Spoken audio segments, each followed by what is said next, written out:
selaku mahasiswa Universitas Nias, Prodi Manajemen semester 1. Baik teman-teman, di sini saya akan menjelaskan pembahasan tentang pemakaian huruf. Nah, perlu kita ketahui dulu bahwa pemakaian huruf atau penggunaan huruf pada kata berkaitan dengan fonologi atau ilmu yang mempelajari tentang bunyi. Nah, dalam bahasa Indonesia, jumlah abad yang diketahui terdapat 26 huruf yang terdiri dari 5 huruf vokal dan 21 huruf konsonan. Nah, selain huruf-huruf tersebut, adapun kaitannya dengan ilmu fonologi, bunyi-bunyi yang ditimbulkan berdasarkan huruf-huruf itu dapat bermacam-macam. Jadi, bagian ini akan dijelaskan berbagai jenis huruf berdasarkan pola bunyi dan penggunaannya. Nah, yang pertama, huruf abjad. Nah, huruf abjad ini teman-teman merupakan kumpulan huruf berdasarkan urutan yang melambangkan bunyi untuk menulis bahasa. Nah, huruf abjad ini bisa dalam bentuk huruf kapital dan non kapital.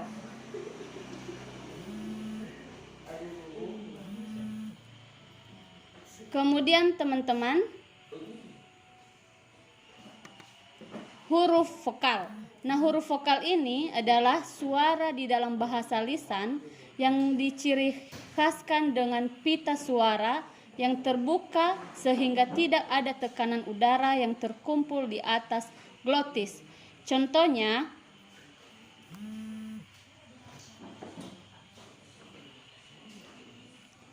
contoh dari huruf vokal ini di posisi awal digunakan contohnya dari huruf A. Nah, huruf A bisa seperti api. Contohnya kalau dari huruf A lagi, contohnya apel, api. Nah, kalau digunakan di posisi tengah, bisa contohnya ada di atas ini padi, peta. Nah, jadi huruf A itu ada di tengahnya ya teman-teman.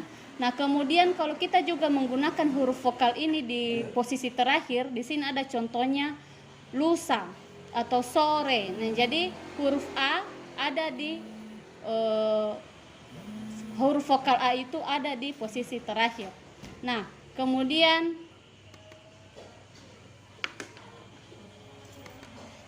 huruf konsonan. Nah, secara umum huruf konsonan adalah huruf yang diucapkan dengan suara yang terperangkap. Sedangkan pengertian konsonan adalah bunyi bahasa yang dihasilkan dengan menghambat aliran udara pada salah satu tempat di saluran suara di atas glotis. Konsonan disebut juga huruf mati. Nah, di sini ada teman-teman contohnya. Kalau di posisi awal digunakan huruf konsonan ini, dari contoh di atas ada tulisannya bahasa. Nah, bahasa berarti huruf konsonan di sini adalah huruf B. Nah, kemudian sekarang contoh di posisi tengah. Nah, di posisi tengah di sini ada contohnya sebut. Nah, sebut berarti di tengah ada huruf B juga ya teman-teman ya. Kemudian kalau contoh di posisi akhir ada kata adab. Nah, adab berarti huruf B itu teman-teman ada di terakhir. Atau huruf konsonannya ada di bagian terakhir. Oke, sekarang kita masuk di bagian 4, huruf diftong. Nah, teman-teman, huruf diftong ini adalah 2 huruf vokal yang diucapkan sekaligus dan menghasilkan satu bunyi. Kedua huruf vokal itu tidak dapat dipisahkan. Nah, di sini ada contohnya. Perlu diketahui dulu huruf diftong ini adalah ai, au, ei, oi. Nah, di sini ada contohnya di posisi awal digunakan. Contohnya kita menggunakan huruf ai. Nah, ai ini dalam posisi awal ada kata aileron. Nah, udah jelas kita ketahui huruf ai-nya atau huruf diftongnya ada di awal pemakaian kata. Nah, posisi tengah. Di posisi tengah di sini ada contohnya balairung. Nah, sudah jelas ya teman-teman, di atas ai itu juga ada di bagian tengah. Nah, kemudian di posisi akhir, contohnya di sini pandai. Nah, kata ai letaknya atau huruf diftongnya letaknya ada di bagian terakhir. Nah, sekarang kita masuk di bagian nomor 5, gabungan huruf konsonan. Nah, gabungan huruf konsonan adalah huruf konsonan yang terdiri dari dua konsonan yang bergabung dan melambangkan satu bunyi konsonan. Gabungan huruf konsonan ini sering kita pakai juga sehari-hari, yang ada huruf KH, NG, NY, dan SY. Nah, contohnya di sini kalau kita menggunakan di posisi awal, contohnya kata khusus. Nah, khusus KH. KH ada di bagian awal. Nah, begitu juga contoh di posisi tengah, akhir. Nah, KH-nya juga ada di bagian tengah ya, teman-temannya. Kemudian di posisi akhir ada di sini contohnya tarikh. Nah, tarikh berarti KH-nya juga ada di bagian terakhir. Nah, kemudian teman-teman kita masuk di bagian huruf kapital nomor 6 ya. Huruf kapital. Huruf kapital dipakai sebagai huruf pertama awal kalimat. Nah, misalnya apa maksudnya? Dia membaca buku. Nah, kita harus bekerja keras, pekerjaan itu akan selesai dalam 1 jam. Nah, kemudian huruf kapital dipakai sebagai huruf pertama unsur nama orang, termasuk julukan. Nah, misalnya Amir Hamzah, Dewi Sartika Halim, Perdana Kusumah, Wage, Rudolf, Supratman, Jenderal, Kancil, Dewa Pedang, Alessandro, Volta, Andre, Marie, Ampera, Muzair, Rudolf, Diesel. Nah, kemudian ada juga huruf kapital dipakai pada awal kalimat dalam petikan langsung. Nah, contohnya ada di atas ya teman-teman. Biar lebih singkat, kita langsung masuk ke nomor 4. Huruf kapital dipakai sebagai huruf pertama setiap kata, nama agama, kitab suci, dan Tuhan. Nah, termasuk sebutan dengan kata ganti untuk Tuhan. Oke, kemudian bagian nomor 5, huruf kapital dipakai sebagai huruf pertama unsur nama gelar, kehormatan, keturunan, keagamaan, atau akademik yang diikuti nama orang, termasuk gelar akademik yang mengikuti nama orang. Kemudian huruf kapital juga bisa dipakai sebagai huruf pertama unsur nama gelar, kehormatan, keturunan, keagamaan, profesi, serta nama jabatan dan pengangkatan yang dipakai sebagai sapaan. Nah, kemudian juga ada huruf kapital dipakai sebagai huruf pertama unsur nama jabatan dan pangkat yang diikuti nama orang atau yang dipakai sebagai pengganti nama orang tertentu, nama instansi atau nama tempat. Huruf kapital ketujuhnya, huruf kapital dipakai sebagai huruf pertama nama bangsa, suku bangsa, dan bahasa.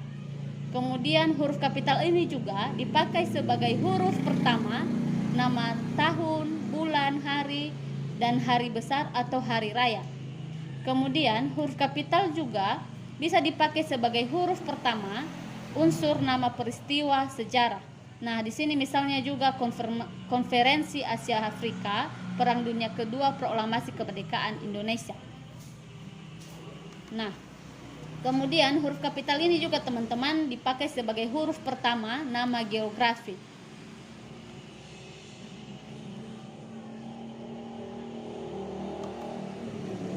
Kemudian huruf kapital juga dipakai sebagai huruf pertama semua kata.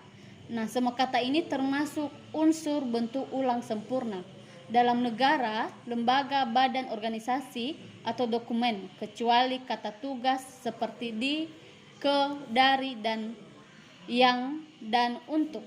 Misalnya, contohnya ya teman-temannya ini, Republik Indonesia, Majelis Permusyawaratan Rakyat Republik Indonesia, Ikatan Ahli Kesehatan Masyarakat Indonesia, Peraturan Presiden Republik Indonesia Nomor 16 Tahun 2010 tentang penggunaan bahasa Indonesia dalam pidato presiden dan atau wakil presiden serta pejabat lainnya. Perserikatan Bangsa-Bangsa Kitab Undang-Undang Hukum Pidana.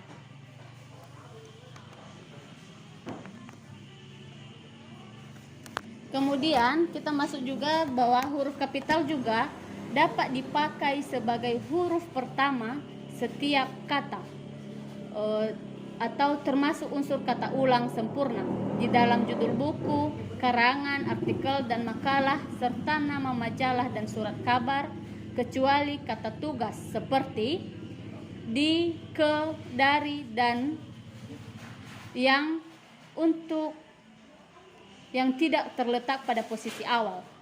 Kemudian huruf kapital ini juga dapat dipakai sebagai huruf pertama unsur singkatan nama gelar, pangkat, atau sapaan. Nah, kemudian huruf kapital ini juga dapat dipakai sebagai huruf pertama kata penunjuk hubungan kekerabatan seperti bapak, ibu, kakak, adik, dan paman, serta kata atau ungkapan lain yang dipakai dalam penyapaan atau pengacuan, misalnya kapan bapak berangkat. Nah, seperti itu ya teman-teman contohnya. Nah, sekarang kita masuk di bagian ketujuh, huruf miring. Nah, perlu kita ketahui juga bahwa huruf miring dipakai untuk menuliskan judul buku, nama majalah, atau nama surat kabar yang dikutip dalam tulisan, termasuk dalam daftar pustaka. Nah, misalnya teman-teman di sini ada contohnya, saya sudah membaca buku Salah Asuhan karangan Abdul Muiz. Majalah Pujangga baru menggelorakan semangat kebangsaan. Berita itu muncul dalam surat kabar Cakrawala, Pusat Bahasa 2011, Kamus Besar Bahasa Indonesia, Pusat Bahasa, edisi keempat, cetakan kedua Jakarta, Gramedia Pustaka Utama. Nah, seperti itu ya teman-teman, contoh dalam penulisan huruf miring. Nah, sekarang kita masuk di bagian terakhir ya teman-teman, ini huruf tebal. Nah, huruf tebal ini dapat dipakai untuk menegaskan bagian tulisan yang sudah ditulis miring.